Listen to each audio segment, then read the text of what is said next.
Hello and welcome to the bench. This is episode 2 in the German Leopard tank repaint. Slightly different camo scheme. So to catch you up, what I've done so far is I've now got the side skirts on both sides and it's kind of looking a little bit different. Now for the sharp-eyed ones of you will have noticed that these have come from the chieftain, and B, I've put them on the wrong way round. Well, yeah, that's kind of true. I didn't mean it to be this way round, but it kind of works. It makes it look a little bit different. Whether it makes it look like they should be there or not, well, that's up to those that are looking at it and deciding for themselves. I think it looks alright. I'm happy with it.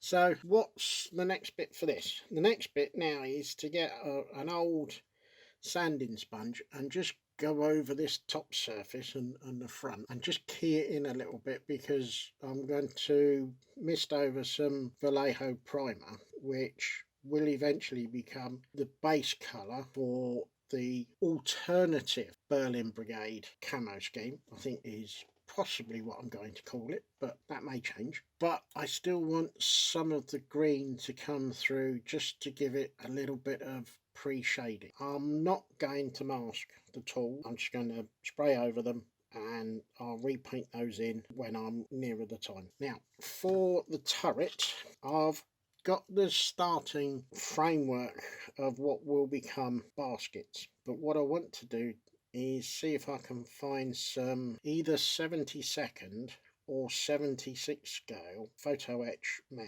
and then I can start to try and at least form some bottoms to these baskets. Not quite sure about the sides, not entirely sure how I'm going to do that. From the photograph that I've seen, I can turn it around like that and show you. In here, in the inner side of the basket, there is a tubular attachment that goes up on here. I have no idea what it is or what it does, but I'm going to use a little bit of plastic tubing to replicate that, and the same again over the turret itself, a gentle sand just to key it in. I'm going to leave the gun barrel itself, I'm going to leave in the dark green that it already is, but I'm going to do a camouflage netting wrap over it, which will be slightly different to the one that I've done on the chieftain itself, because that's got the tassels that are hanging down. This is just going to be completely wrapped round. I've seen some 70, I think it's 72nd, or it could be HO00 multicoloured leaves. Now I'm going to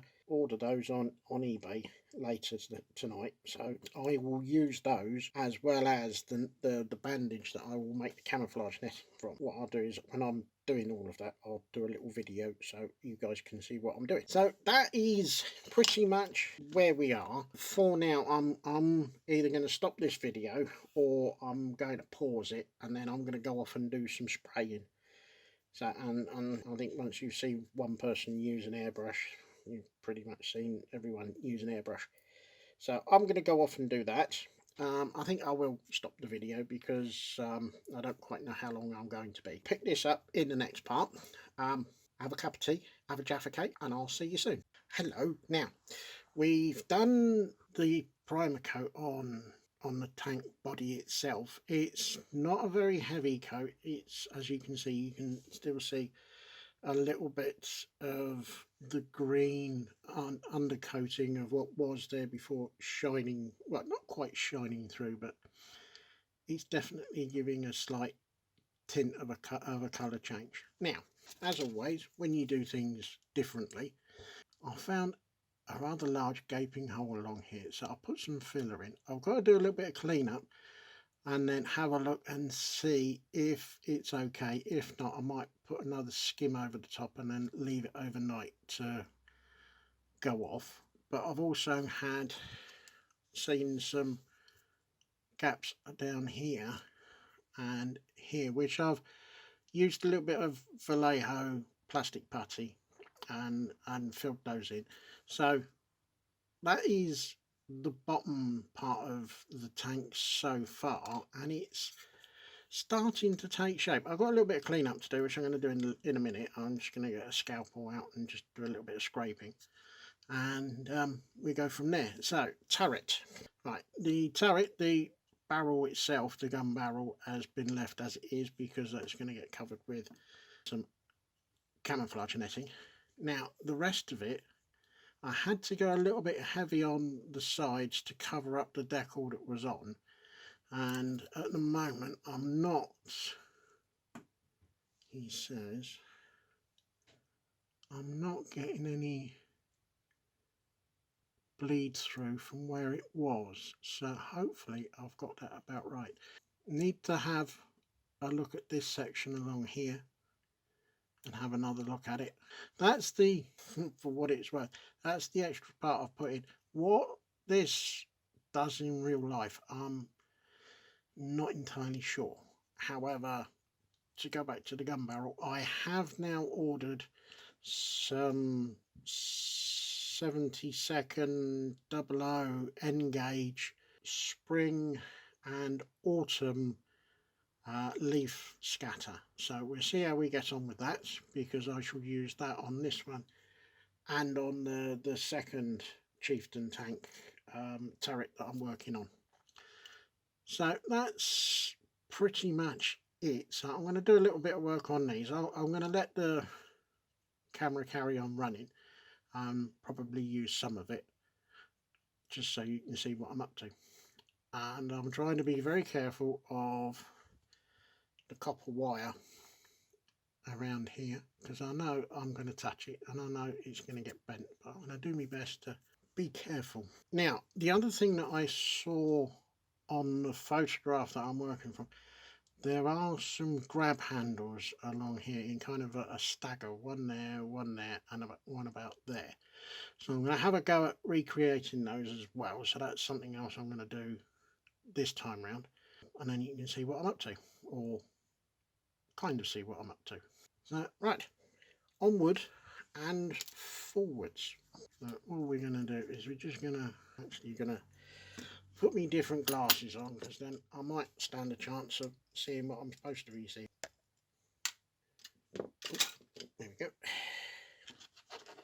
So let's put the turret out the way, because then hopefully I won't damage it. Well, I'm not too worried if I pull any paint off, because I'm going to go over it again. Shakies. Move my arm, so I'm not resting on a nerve. That's better. Now if I do take a gouge out of here, I'm not too worried. It'll just give it that slightly more used, not necessarily Heath Robinson look, but they've been taken from the tank scrapyard, so to speak, and they've been repurposed. Now, I know the paint's coming away, but I don't mind that. I'm quite happy about that, because I'm going to go over it again and see where we get. Stubborn bit. Come on. You know you want. As they say, resistance is futile. We'll get there.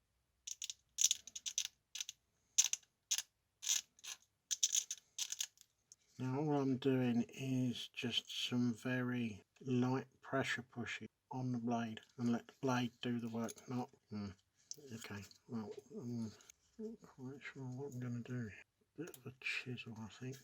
Got a little micro chisel. Oh, that's bad. Oh, that's it. Get in, have a good old scrape. This is the ideal reason why you should put a bit of primer on, because it covers up, or no it doesn't, sorry, uncovers any nail. It stems from good preparation. Thank you, it's not too bad. The putty itself still quite soft. It's quite strange. I've left it a good 24 hours. Just a little soft. Not massively soft, but the lip. I suppose is a good thing, because it is making the cleanup a little bit easier. Also, I've noticed in the photo that I've got to make at least one, if not two. A little bit of sanding, lightly, here and there, later. I'll do that off cam. You don't really need to see me doing some sanding. Once you've seen one person do a load of sanding, I think I'll do this one off cam as well. Just need to get in here, just along this edge. Might need a little bit of filler or something in there, but I'll have a look at that when my mobile phone's out the way. So I'm going to do a quick pause and then get the necessary bits and pieces out and make a couple of copper wire tow ropes. So won't be long. Right, so what I've done is I've cut 8 pieces of 10cm 0.2 copper wire. Hopefully that's coming out, you can see that. And it is a case of try and pick them up, try and get them all sort of lined up. Take it out and do it, and then give it a bit of a twist just to hold it together. And this is the fun bit. Get yourself a cordless drill, insert end into chuck, a pair of pliers. It doesn't matter if they're like I've got long nose pliers or if they're snub nose pliers, doesn't matter. Oh, I've pulled one out.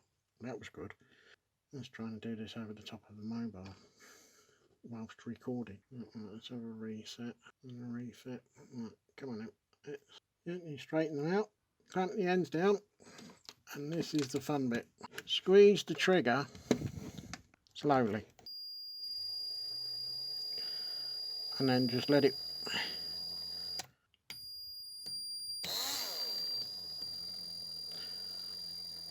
wind up slowly until you get it to what you want.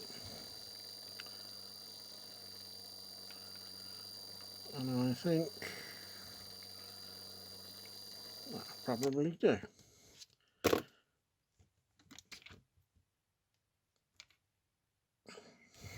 There we put that out the way.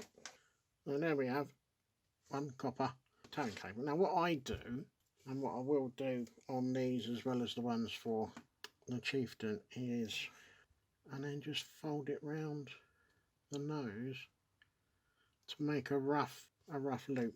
So then what I will do, and there is the beginnings of another eye.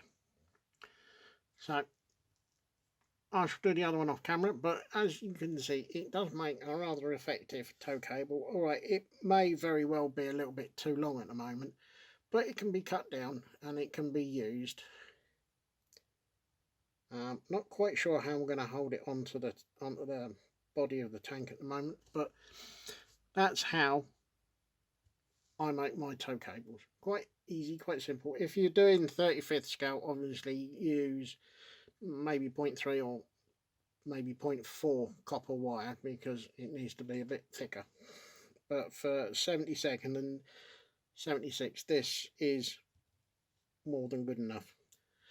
So that is that. I won't do the second one, but I'm gonna stop this part of the video. I'm gonna carry on and do the other one, but without the mobile camera in the way.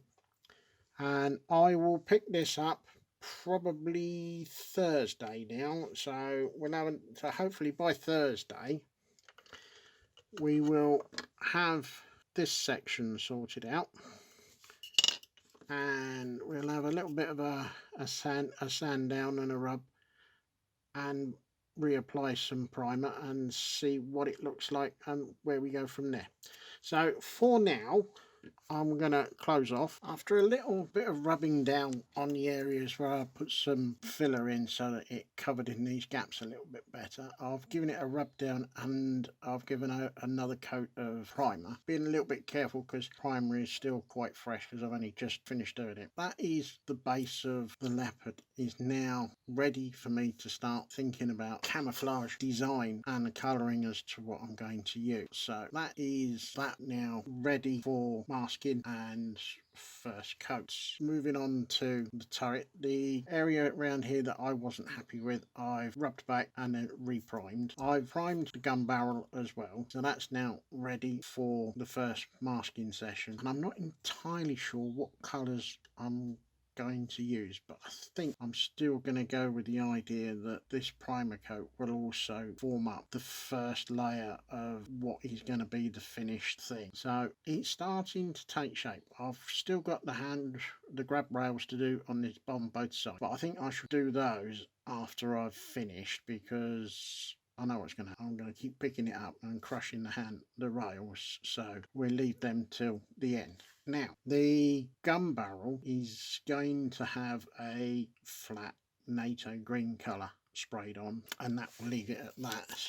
And then with some of this bandage teased out, rolled around the barrel, not too tightly, want to have it so it's slightly uneven. That will then go on with some thin down PVA and then get painted with some dark green or a flat green. And then over the top, I've bought some of these, and we've got some fine autumn leaves and we've got some fine spring leaves that I'm going to use a little bit of both and just sprinkle on to this when it's all done and wrapped round, and hopefully that will give it a different feel and a different look.